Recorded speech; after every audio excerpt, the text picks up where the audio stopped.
Hello नमस्कार, मैं doctor Ram Singh Bisht और आपके बीच में एक कहानी के माध्यम से अपनी बात को रखने का प्रयास कर रहा हूं। और कहानी का शीर्षक है दुनिया का सुधार।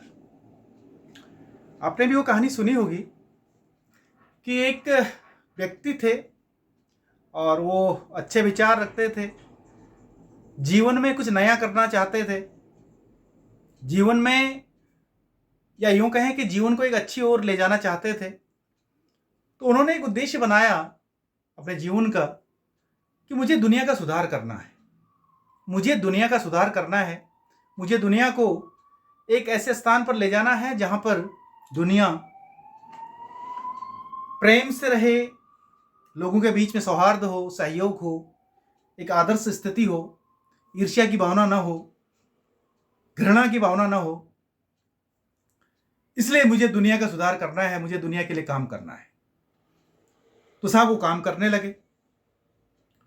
उनके द्वारा भ्रमण किया गया दुनिया का, दुनिया में अपने विचार या यूं कहें कि दुनिया में अपने संदेश, अपने कार्यक्रमों को प्रचारित करने का प्रयास किया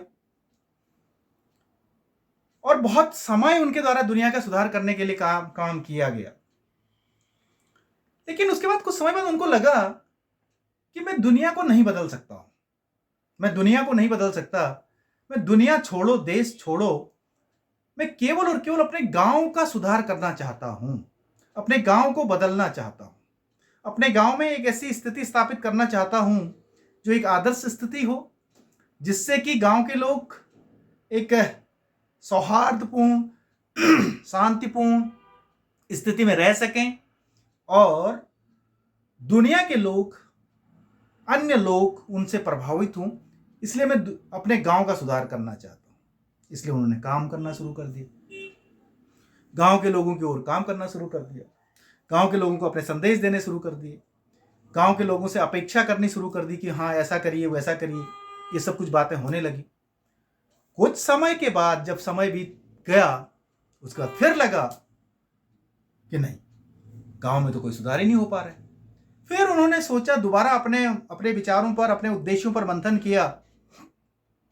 तो उन्होंने फिर अपना उद्देश्य और छोटा किया और उन्होंने कहा कि छोड़िए, गांव छोड़िए, जिस मोहल्ले में मैं रहता हूं, मुझे उस मोहल्ले का सुधार करना है। वहां पर ऐसे लोग तैयार करने हैं जिनके अंदर मानवीयता हो, जिनके अंदर अच्छे गुण हों और जो दुनिया में अपने उन गुणों को का प्रसार कर सकें। इसलिए मुझे अपने मोहल्ले का सुधार करना है। इसके लिए काम करने लगे। काम करने लगे तो फिर कई लोगों को समझाने लगे, उस मोहल्ले में की बैठक आयोजित करने लगे, अपने विचार प्रसारित करने लगे। ये सब कुछ चलता रहा कार्यक्रम। फिर एक समय बीतने के बाद उनको लगा कि कोई परिवर्तन ही नहीं हो रहा है, मोहल्ले वाले कोई सुनने को तैयार ही नहीं है। एक समय के बाद मोहल्ले वालों ने मीटिंग में आना ही बंद कर दिया। उनको लगा कि ये तो बेकार काम है, हमें अपना काम करना चाहिए, ये तो फालतू चीजें हो रही हैं। अब उसके बाद उन्होंने फिर अपना जो उद्देश्य था उस पर मंथन किया और अब वो कहने लगे कि मुझे दुनिया छोड़ो, गांव छोड़ो, देश छोड़ो, मोहल्ला छोड़ो, मुझे अपना परिवार का सुधार करना है। जो अपने परिवार के सदस्य हैं, उन परिवार के सदस्यों को सुधारना है और अगर वो सुधर गए तो फिर वो और लोगों को प्रभावित कर सकते हैं, और लोगों के लिए प्रेरणा साबित हो सकते हैं, और लोगों को प्रेरित कर सकते हैं और लोग उनसे प्रेरणा प्राप्त कर सकते हैं। अब परिवार वालों को लगा कि अचानक क्या हो गया इस आदमी को। अभी तक तो ये दुनिया की बात कर रहा था, गांव की बात कर रहा था, मोहल्ले की बात कर रहा था, अब परिवार में आने लग गया। परिवार में असमंजस की स्थिति हो गई। परिवार वालों ने कहा कि अब क्या, अब कहाँ समय है, कितना कहाँ सुधरेंगे, कैसे सुधरेंगे और इनकी बातों को कब कब तक ध्यान देंगे। परिवार के हर सदस्य का अपना अपना अलग अलग कार्य था, उन कार्यों को करना बहुत आवश्यक था।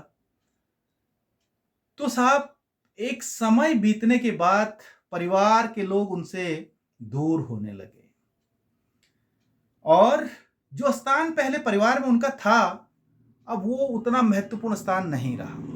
अब उनको लोग उपेक्षा की दृष्टि से, उपहास की दृष्टि से देखने लगे। अब बताइए सब। फिर उन्होंने अपने उद्देश्यों और अपने कार्यों के प्रति दूसरा रुख अपनाया, उन कार्यों को, उन उद्देश्यों को विश्लेषित किया। अब सोचा कि खुद को सुधार कर लिया जाए। मुझे अब किसी को नहीं सुधारना है, मुझे किसी को नहीं बदलना है, मैं स्वयं अपने आप को बदलना चाहता हूं। और जब ये विचार उनके दिमाग में आया तो वो वृद्धावस्था में पहुंच चुके थे। जब ये विचार उनके दिमाग में आया तो वो वृद्धावस्था में पहुंच चुके थे। अब वो असहाय हो चुके थे, उनका शरीर अब काम नहीं कर पा रहा था, या दूसरे शब्दों में बात करें कि उनका शरीर उनका साथ नहीं दे पा रहा था। उनकी ऊर्जा अब उतनी नहीं रही जो 25 साल पहले थी या 25 वर्ष की आयु में थी। और उनको लगा, वहां पर महसूस हुआ कि मैंने देर कर दी, अब मेरे पास समय ही नहीं है कि मैं किसको बदलूं, खुद को बदलूं या दुनिया को बदलूं या किसी और को बदलूं। अब मेरे पास समय ही नहीं बचा हुआ है। तो ये कहानी है, और ये कहानी हमें ये सिखाती है कि हम लोग कहीं ना कहीं जीवन में अनेकों बार ऐसा ही करते हैं। हम लोग बहुत बड़े उद्देश्य को लेकर के चलते हैं और वो उद्देश्य प्राप्त करना असंभव होता है।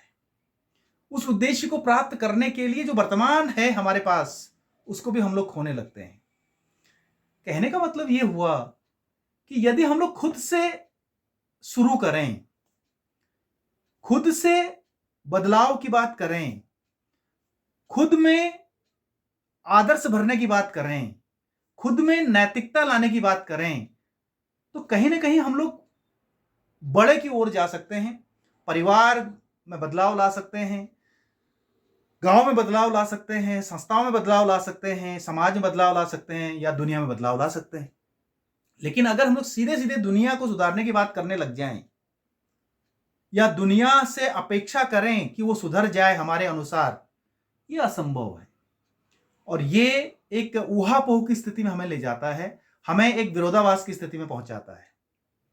जिस तरह से उस व्यक्ति ने, वो व्यक्ति की भावनाएं अच्छी थी कि हाँ मुझे दुनिया का सुधार करना है, लेकिन कहीं फलदायी साबित नहीं हो पाया, क्योंकि कार्य योजना गलत थी। कार्य योजना हमेशा छोटे से बड़े की ओर होनी चाहिए।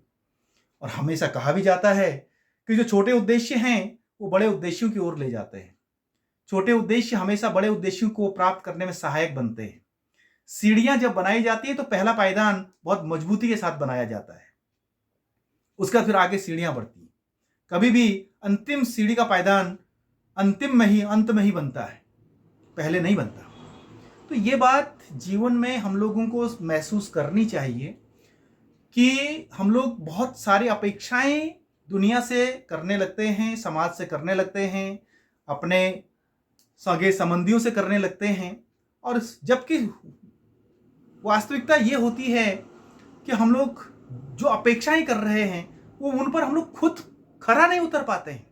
हम लोग दूसरों से अपेक्षा करते हैं कि ये मुझे माफ कर दे, दूसरों से अपेक्षा करते हैं कि ये मुझे सहयोग करे, लेकिन अपने आप सहयोग नहीं करते। तो ऐसे बहुत सारी स्थितियां हैं जहां पर हमें कुछ ये चीजें एक राह दिखाती हैं, एक रास्ता दिखाती हैं कि हमें किस तरह से सही राह की पहचान करनी चाहिए एक, और किस तरह से हमें सही राह की ओर चलना चाहिए, और सही राह कौन है उसके बारे में भी अवश्य सोचना चाहिए।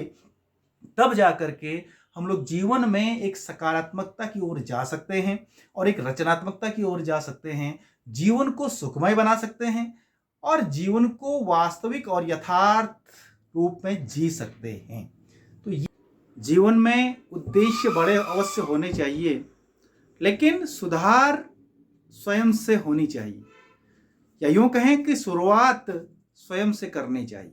अगर किसी को सुधारने की बात करते हैं, किसी में बदलाव करने की बात करते हैं, तो उसकी शुरुआत स्वयं से होनी चाहिए, तभी जाकर के उन उद्देश्यों की प्राप्ति की जा सकती है। बड़े सपने देखना, बड़े उद्देश्य निर्धारित करना अच्छी बात है, लेकिन उन उद्देश्यों को प्राप्त करने के लिए दूसरों से अपेक्षा करना और अपने आप से शुरुआत न करके दूसरों से शुरुआत करना, ये बस शायद जीवन की सबसे बड़ी मूर्खता है। तो यही है कि हमेशा हम अच्छे और बड़े उद्देश्यों को प्राप्त करने के लिए शुरुआत स्वयं से करें और स्वयं के द्वारा ही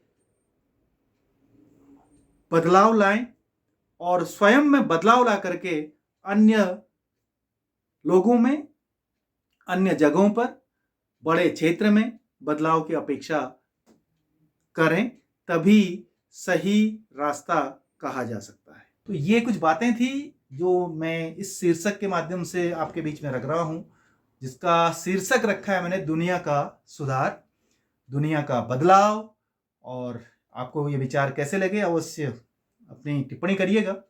और आपका बहुत बहुत धन्यवाद और आप सभी का समय शुभ हो। पुनः धन्यवाद।